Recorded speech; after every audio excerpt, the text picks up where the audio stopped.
Assalamualaikum warahmatullahi wabarakatuh. Shalom, Om Swastiastu, Namo Buddhaya, salam kebajikan, salam sejahtera bagi kita semua.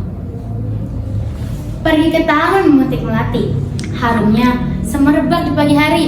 Senang sekali bisa di sini. Mari berkenalan dengan senang hati. Halo teman-teman semua, apa kabar? Semoga selalu baik ya. Perkenalkan, nama saya Afika Aprilia Zahra dari SMP Negeri 15 Kota Tangerang. Di sini saya akan membawakan sebuah cerita yang berjudul Secercah Cahaya Anak Cisadane, karya saya sendiri. Di tepi Sungai Cisadane, jauh sebelum Kota Tangerang ramai seperti sekarang, hiduplah sebuah keluarga yang harmonis dan sederhana. Mereka adalah keluarga Pak Dharma, seorang pencari ikan. Istrinya bernama Bu Sari, dan ia memiliki satu anak laki-laki bernama Ujang. Mereka tinggal di rumah kayu yang dikelilingi dengan banyak pohon bambu rindang. Setiap pagi, suara burung dan gemericik air sungai menjadi musik yang mengawali hari.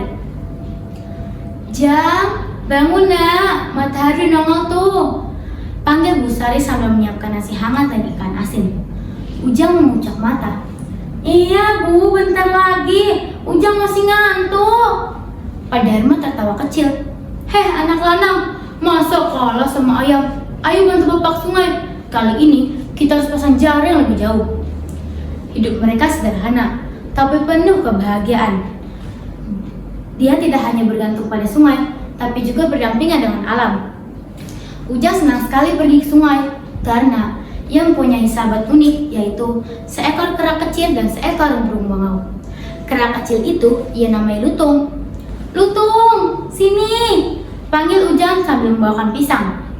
Lutung melompat dari pohon ke bawah Ujang. Seolah mengerti, ia selalu mengikuti Ujang kemanapun ia pergi. Namun, suatu hari suasana berubah. Sungai Cisadane yang biasanya jernih mendadak keruh. Ikan-ikan mulai hilang. Pak Dharma mengerutkan kening. Ini aneh, air jadi bau begini. Banyak ikan-ikan yang mulai sulit ditangkap. Bu Sari terlihat cemas. Bagaimana kita mau makan kalau begini terus, Pak? Ujang yang mendengar pembicaraan itu pun ikut gelisah. Ia berjalan ke arah sungai bersama Lutung. Di sana, ia melihat sesuatu yang belum pernah ia lihat sebelumnya. Banyak limbah hitam mengalir dari hulu. Wah, ini apaan sih? Air jadi jelek begini, gumam Ujang. Seekor bangau yang mendatangi Ujang tampak lemah. Bangau, kamu kenapa? Seolah mengerti, bangau itu mengopak sayap lemah, lalu terjatuh. Ma, Pak, sini cepetan! Teriak Ujang panik. Pak Dharma berlari. Ya Allah, ini bahaya, kampung kita dirusak orang. Konflik pun memuncak. Kampung kini senyap, berganti dengan jeritan putus asa warga yang mulai kesulitan mendapatkan air bersih dan makanan. Situasi mencekam, banyak hewan-hewan yang mulai jatuh sakit. Ujang yang melihatnya itu pun sungguh tak bisa tinggal diam.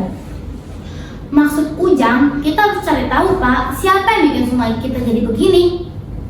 Pak Dharma menatap Ujang. Iya Jang, tapi itu bukan hal gampang.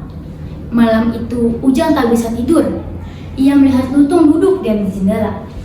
Lutung, kita harus bantu ya, sungai ini rumah kita juga. Keesokannya dengan tekad kuat, Ujang berjalan ke arah hulu bersama Lutung.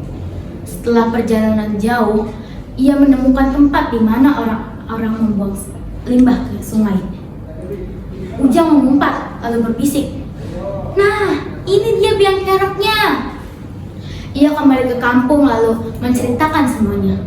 "Pak, kita nggak bisa tinggal diem aja. Kalau kita sama-sama, pasti kita bisa nyelesain ini semua." Pak Dharma menatap anaknya dengan bangga. "Kamu bener Jang, kita harus jaga alam kita." Setelah tragedi itu, keluarga kampung kini bersatu. Mereka mendatangi tempat itu dan menegurnya, bahkan melaporkan kepada pihak berwenang. Setelah perjuangan panjang, limbah itu akhirnya dibuang. Sungai kembali jernih, ikan-ikan kembali berenang, bahkan burung-burung kembali bernyanyi. Burung-burung pun bernyanyi, bunga pun tersenyum, melihat kau hibur hatiku. Hatiku mekar kembali, terhibur simfoni, pasti hidupku kan bahagia. Alhamdulillah, kita berhasil, Pak. Bangau yang sempat sakit pun ikut pulih. Ia berdiri bersama Ujang dan ikut menimbrung. Pak Dharma menatap Ujang. Jang, ini bukan soal kita saja, ini soal menjaga titipan alam. Bu Sari menambahkan, kalau kita baik sama alam, alam bakal baik sama kita, Jang. Ujang tersenyum lebar, lalu memeluk Lutung. Iya benar, kita di sini tinggal bersama, nggak boleh ada yang serakah. Sejak saat itu, kampung mereka dikenal sebagai kampung yang menjaga alam dengan sepenuh hati.